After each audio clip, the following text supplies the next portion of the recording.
برائے مہربانی وضاحت کریں۔ ایک تو آپ کو مغالطہ یہ ہے کہ قرآن مجید میں تصویر کشی کو حرام قرار دیا گیا ہے۔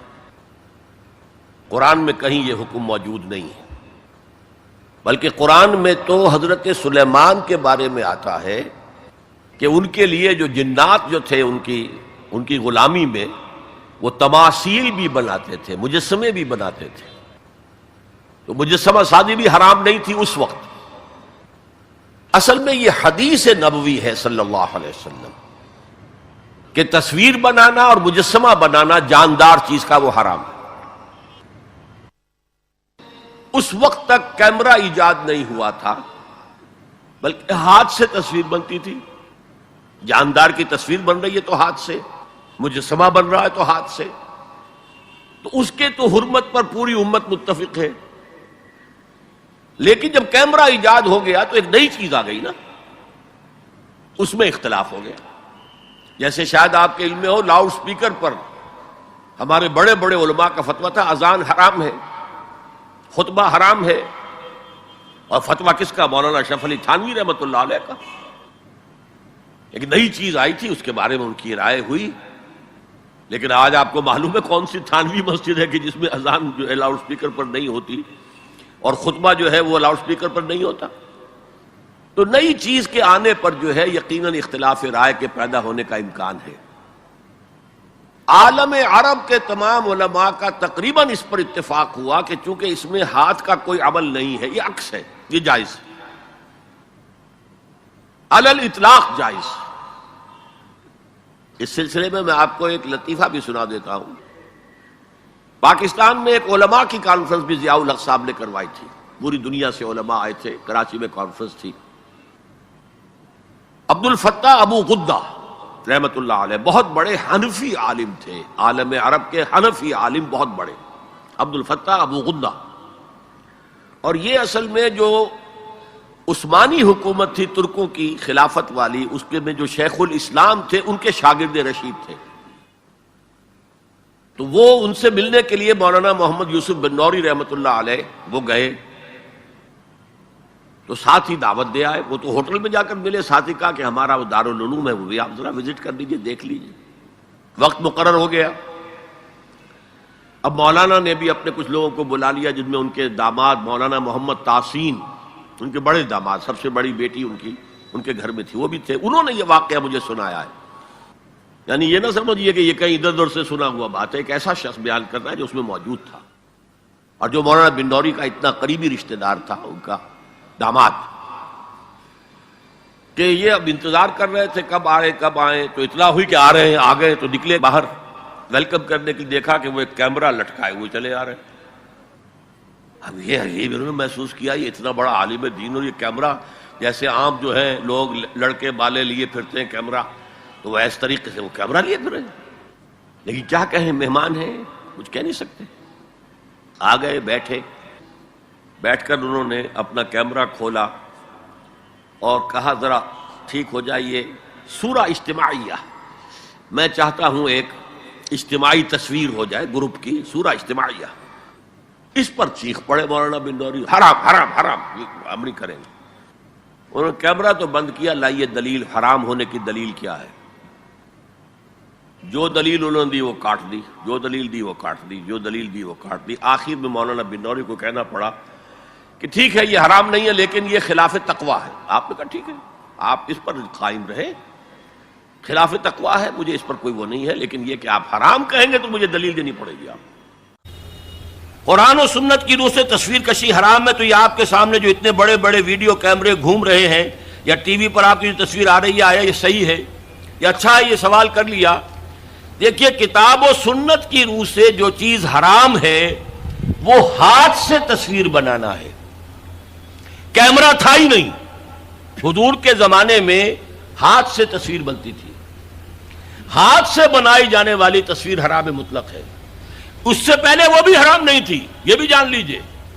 جیسے سجدہ تعظیمی جائز تھا، ایسے ہی حضرت سلیمان کے بارے میں آتا ہے، تماثیل، یہ بڑی بڑے تماثیل بناتے تھے لوگ، جنات جو تھے ان کے لیے۔ لیکن شریعت محمدی میں ہاتھ سے تصویر بنانا، جاندار کی نقشہ ہے، آپ کھینچ رہے ہیں، کوئی فطری لینڈسکیپ ہے، کوئی حرج نہیں، جاندار کی تصویر بنانا حرام مطلق ہے. لیکن جب کیمرے کی ایجاد ہوئی تو اب یہ مسئلہ اجتہادی ہو گیا کہ آیا وہی حکم اس پر بھی ہوگا کہ نہیں ہوگا. عالم عرب کے علماء جو ہیں چوٹی کے، وہ اس کے قائل ہیں کہ اس پر اس حکم کا اطلاق نہیں ہوتا، ہاتھ سے بنانے والی تصویر پر ہوگا. البتہ انہوں نے کہا پسندیدہ یہ بھی نہیں ہے، ہاں تعلیم کے لیے اس کو استعمال کرنا جائز ہے. ہمارے ہاں کے علماء کی اکثریت اس کی قائل ہے کہ اس کے اوپر بھی وہی حکم ہوگا کہ یہ حرام ہے. وہ بھی کہتے ہیں کہ کسی معاشرتی ضرورت کے لیے جائز ہے، پاسپورٹ کے لیے جائز ہے، مجرموں کی شناخت کے لیے جائز ہے، میڈیکل ایجوکیشن کے لیے جائز ہے، وہ اس کو جائز کہتے ہیں. اس حوالے سے بہت سے علماء ہیں جن کے فوٹو بھی اخبارات میں چھپتے ہیں، جن کی جو بھی ہوتی ہیں مجالس شورا، اس کے بھی اجتماعات جو ہیں ان کے فوٹو آتے ہیں. تو عمل بہت سے حضرات کا مختلف ہے، لیکن ہم عمل کی بات نہیں کر رہے. ان کی رائے یہ ہے کہ حرام ہے، البتہ کسی معاشرتی ضرورت کے لیے جائز ہے. ہم نے اسی کو اختیار کیا ہے جو معاشرتی ضرورت ہے، اس سے کہیں زیادہ بڑھ کر دین کی ضرورت ہے، دین کے پیغام کو پہنچانے کے لیے. اب ایک ہے آپ آڈیو سن رہے ہیں، وہ زیادہ دیر سن نہیں سکتے. ایک ویڈیو ہے، یا تو آدمی آپ کے سامنے موجود ہے، 2 گھنٹے کی تقریر آپ سن سکتے ہیں، ہلتے بھی نہیں. وہی آپ کو آڈیو سننا پڑے تو آپ پہلو بدلیں گے. اسی طریقے سے اگر ویڈیو ہے تو آپ بات سن سکتے ہیں، ورنہ نہیں. تو ہم نے اس کے لیے اس کو جائز سمجھتے ہوئے اختیار کیا.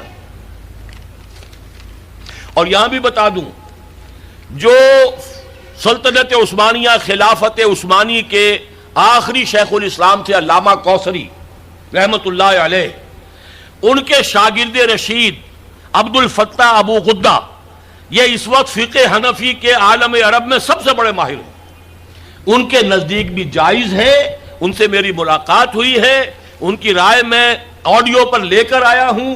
بلکہ اب یہ وقت زیادہ صرف ہو رہا ہے، وہ تو یہاں پر جب آئے تھے ضیاء الحق کے زمانے میں ایک علماء کی انٹرنیشنل کانفرنس ہوئی تھی. ایک تو علماء جو ہوتے تھے کنونشن اسلام آباد میں تو مقامی علماء کے ہوتے تھے، ایک انٹرنیشنل، اس میں وہ بھی آئے تھے. تو مولانا سید محمد یوسف بن نوری رحمت اللہ علیہ ان کے مقام و مرتبے سے واقف تھے.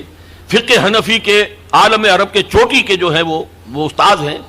ملنے گئے ہوٹل میں، تو ظاہر بات ہے کہ جب وہ گئے تھے تو انہوں نے کہا میں بھی آؤں گا. آپ کیا یہ دعوت دے کر گئے کہ آئیے ہمارا دارالعلوم دیکھیے. وہ آئے.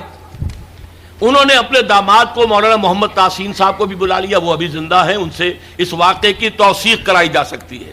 انہوں نے یہ واقعہ مجھے بتایا کہ جب وہ میں بھی تھا وہاں بیٹھے انتظار کر رہے تھے، جب بتایا گیا کہ آ گئے ہیں علامہ کوثری صاحب، وہ علامہ عبد الفتاح ابو غدہ، تو ہم سب اٹھ کر باہر نکلے. دیکھا ان کے گردن میں کیمرہ لٹک رہا ہے. اب ہم بڑے پریشان، یہ کیا ہے؟ ہم تو سمجھتے ہیں حرام، اور یہاں پہ یہ کیمرہ لے کر عالم دین جو ہے اتنا بڑا مفتی آیا ہے. خیر خاموش رہے. اب جب جا کر کمرے میں بیٹھ گئے، انہوں نے کھولا، کیمرہ نکالا اور کہا سورہ اجتماعیہ، یعنی ایک جو ہے گروپ فوٹو میں لینا چاہتا ہوں، آپ لوگ ذرا ٹھیک ہو جائے، سیدھے ہو جائے، بیٹھ جائے، سورہ اجتماعیہ. اب مولانا بن نوری صاحب جو ہے خاموش نہیں رہ سکے. نہیں حرام، ہمارے نزدیک حرام، ہمارے نزدیک حرام. انہوں نے کیمرہ تو بند کیا، پوچھا دلیل کیا ہے حرمت کی؟ جو دلیل لائے انہوں نے کاٹ دی. آخر میں مولانا بن نوری کو یہ کہنا پڑا کہ ہاں حرام تو نہیں ہے، ہم اسے تقویٰ کے خلاف سمجھتے ہیں. آپ نے کہا ٹھیک ہے، یہ بات آپ کا موقع، آپ حرام کہتے ہیں دلیل لانی پڑے گی. یہ واقعہ بھی میں نے آپ کو بتا دیا ہے کہ یہ ہے اصل موقع. بعض چیزیں ہمارے یہاں بس مشہور ہو گئی ہیں، اور بعض علماء یہاں تک کہ ہمارے اس وقت کے جو علماء ہیں وہاں طالبان کے، وہ بھی اسی طریقے کی عمل کر رہے ہیں. ٹی وی کو بری شے نہیں ہے، ٹی وی کے ذریعے سے آپ کیا پھیلا رہے ہیں. ہمارا یہ تھا کہ ایک زمانے میں تو یہ رائے تھی کہ لاؤڈ اسپیکر اذان بھی حرام ہے، نماز کی امامت بھی حرام ہے. اب ایک امام کر رہا ہے، 2 لاکھ آدمی پیچھے تبلیغی اجتماع میں، کچھ پتہ ہی نہیں چلتا وہ امام نے کب اللہ اکبر کہا. امام سجدے میں پڑا ہوا ہے، پوری جماعت کھڑی ہوئی ہے. امام کھڑا ہو گیا، پوری جماعت گری ہوئی ہے سجدے میں. یہ ناداں گر گئے سجدے میں جب وقت قیام آیا. یہ اللہ کے بندو، آخر وہاں بجلی بھی جلاتے ہو کہ نہیں جلاتے؟ وہاں پر جو ہے لالٹینیں جلایا کرو، پھر بجلی کا کیا تمہیں حق پہنچتا ہے؟ لیکن یہ چیزیں ہوتی ہیں، اس میں ضرورت ہے کہ اپنی نگاہ کو وسعت دی جائے. لاؤڈ سپیکر میں کوئی خرابی نہیں ہے، اس کے ذریعے سے اذان دیجئے تو یہ اچھا ہے. اس کے ذریعے گانے نشر کریں گے برا ہے. ٹیلی ویژن کے ذریعے سے دین کی تعلیم کی جائے وہ اچھی ہے. اگر کچھ اور فحاشی کریں گے جیسے پاکستان ٹیلی ویژن کر رہا ہے یا جو CNN وغیرہ کرتے تو وہ برا ہے.